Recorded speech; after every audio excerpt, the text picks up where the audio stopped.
আসসালামু আলাইকুম। আমি আর বাবলু সোনা নথুল্লাবাদ গিয়েছিলাম ফল আনার জন্য। তো ওখানে গিয়ে কলা খুঁজতে খুঁজতে পেলাম এগুলো গ্রাম থেকে নিয়ে আসে, ফরমালিন মুক্ত। আর দোকানে অনেক ছড়ায় ছড়ায় কলা বিক্রি করে, ওগুলো মূলত ফরমালিন দেওয়া এবং আকারে অনেক বড়, হাইব্রিড। কিন্তু এই কলা একদম কৃষক এক ছাড়া দু ছাড়া করে হয় বাগানে, সেগুলো নিয়ে আসে চড়া দামে বিক্রি করে। আমার বাবলু 10 কষাকষি করে 35 টাকা হালি নিয়েছে।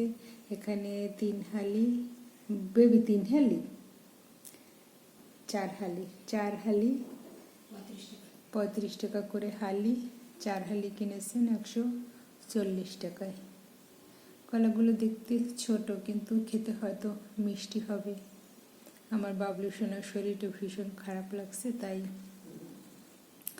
এগুলো কিনে নিয়ে আসলাম। আর আমার বন্ধু এখন আসে না, বন্ধু আসলে আমাদের খুবই ভালো লাগতো।